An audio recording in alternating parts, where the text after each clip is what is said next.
네, 안녕하세요. 여러분, 전정현 소장입니다. 자, 최근에 항공사 주가가 상당히 많이 폭락을 했죠. 그랬다가 반등이 좀 나오고 있습니다. 결국 메르스 건이 항공사 주가를 크게 눌렀다고 봐야 되는데요. 네. 자, 오늘은 그러한 관점에서 메르스하고 항공사 주가하고 어떤 관계를 보이고 있고 또 어떻게 전망을 해야 되는지 이런 부분에 대해서 말씀을 좀 드려볼까 합니다. 먼저 기사를 한번 좀 우리가 보도록 하겠습니다. 네. 자, 기사 보니까요. 네. 자, 2분기 실적 빨간불. 네. 그 건의 기사가 들어와 있죠. 네. 결국 항공사의 주가는 실적이 제일 중요하죠. 그럼 실적의 변수가 될 수 있는 게 뭐예요? 유가도 변수가 될 수 있겠고, 뭐 지금과 같은 상황에서는 메르스 건이 지대한 영향을 보인다고 봐야 됩니다. 우리가 유가를 예측한다는 것은 다소 좀 어려운 맛도 있고요. 그리고 오늘 같은 경우는 이 유가 측면은 좀 배제하고 메르스 측면에서 그것이 어떻게 영향을 주고 어떤 항공사 주가를 형성을 할 것인가, 이 부분에 대해서 좀 알아볼까 합니다. 뭐 빨간불 켜지고 2분기 실적 자체는 어렵죠. 그러나 주가라는 것이 과거 실적에 연동합니까? 아니죠. 미래 실적에 연동을 해서 미리 움직이기 때문에 그러한 부분들을 좀 봐야 될 것 같습니다. 자, 이거 사스 이후에도 이런 건이 필요했었지만 이번에 메르스 건 이후에도 항공기 소독하는 작업 나와 있죠. 자, 그만큼 항공사 주가는 메르스의 직격탄을 보여주고 있는데, 자, 먼저 그렇다면 우리가 증권사들은 어떻게 보고 있는가 한번 보겠습니다. 다음 페이지 보면은요, 증권사들은 대개 제가 쭉 봤는데요. HMC 증권 같은 경우는 나쁘게 봤어요. 나쁘게 봤습니다. 왜? 업황이 안 좋다 이거죠. 항공 화물 쪽, 여객 화물 쪽뿐만 아니라 항공 화물 쪽도 좀 나쁘기 때문에 안 좋게 보는 견해고요. 그리고 하이투자 증권은 굉장히 좋게 보는 견해를 펼쳐나가고 있습니다. 사스로 봐서 충분히 가능성이 있다, 이렇게 평가를 하고 있고요.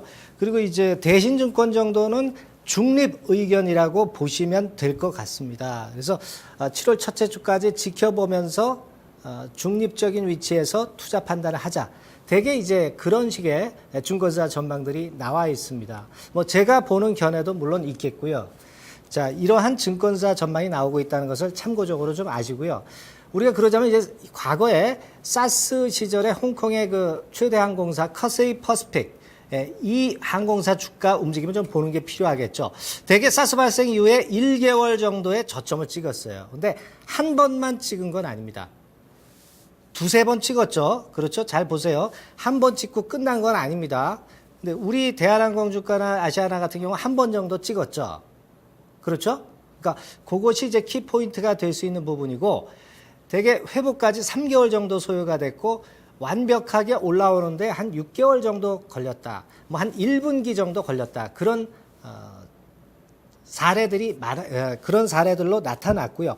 대개 한 1분기 정도에 회복이 되는 그런 건이 나왔다, 이렇게 보시면 됩니다. 하지만 저점 정도는 1개월 정도 지나니까 저점이 나왔다. 그죠? 근데 저점이 나와서 바로 반등을 계속했느냐? 그건 아니죠. 두세 번 정도 바닥을 좀 확인을 했다. 그죠? 여기 나오죠? 이 부분을 잘 유의 깊게 보실 필요가 있지 않나, 그렇게 보여집니다. 자, 그렇다고 한다면요, 우리가 대한항공 같은 경우에 이번에 영향을 얼마나 받겠느냐.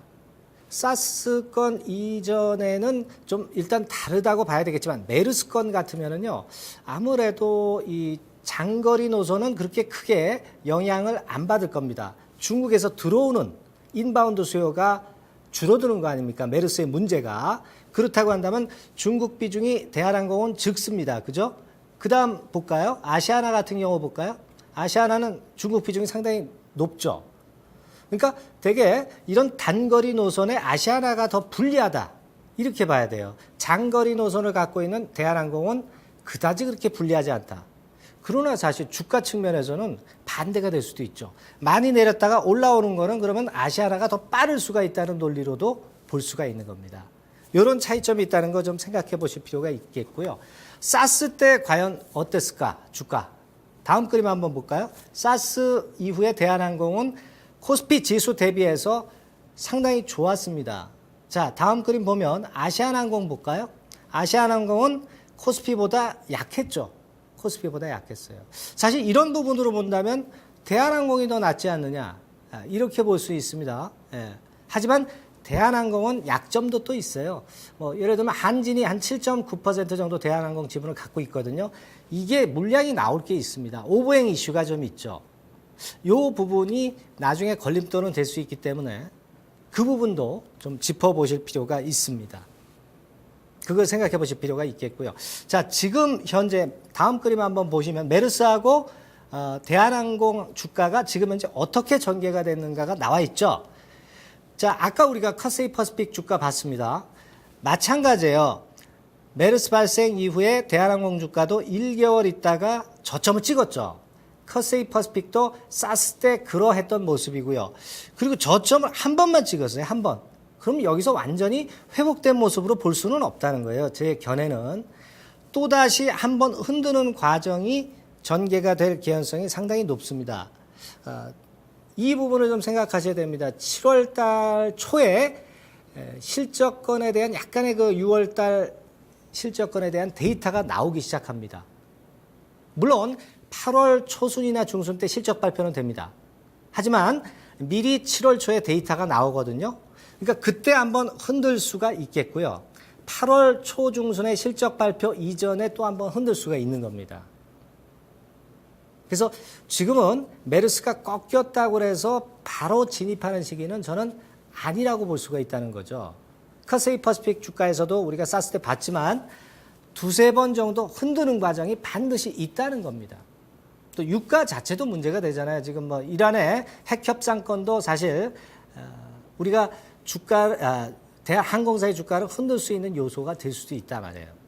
그러니까 이런 부분들을 좀 보셨으면 좋겠다는 생각이고요. 자, 그러면 관련주가 뭐가 있느냐?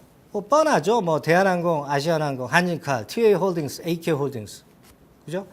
그러니까 소위 이제 LCC라고 하는 게 뭐예요? 저가항공사죠. 저가항공사를 갖고 있는 게 한진칼, TA홀딩스, AK홀딩스입니다. 그러면 저가항공사가 유리하겠느냐? 국적사, 그러니까 대한항공이나 아시아나를 얘기하는 거죠. 이런 쪽이 유리하겠느냐? 잘 봐야 되는데 단기적으로 볼 때는 아시아나항공하고 대한항공 비교할 때는 아시아나항공이 제가 볼 땐 괜찮아요. 왜냐하면 그 건 때문에 충격을 많이 받았기 때문에 튀어오르는 거는 아시아나가 빠를 수가 있다는 거고, 대한항공은 오버행 이슈 있다고 말씀드렸잖아요. 7월 달이나 8월 달에 고건이 약간 부담이 될 수가 있어요. 그러니까 길게 보면은 대한항공이 유리하지만 단기적으로 아시아나항공이 유리한 것이다. 이렇게 보실 필요가 있겠고요. 그리고 LCC 항공사들, 뭐 한진칼이나 TA홀딩스나 AK홀딩스 중에서는 AK홀딩스가 지난 5월달 실적 괜찮아요. 국제선, 국내선 다 괜찮습니다. 그 다음에가 한진칼의 진에어입니다. 그 다음에가 TA홀딩스예요. 그래서 순위로 본다면 AK가 제일 낫다. 그 다음에 한진칼, 그 다음에 TA홀딩스다. 되게 그렇게 감을 잡아가시면 될 것 같고요. 차트 보죠. 네.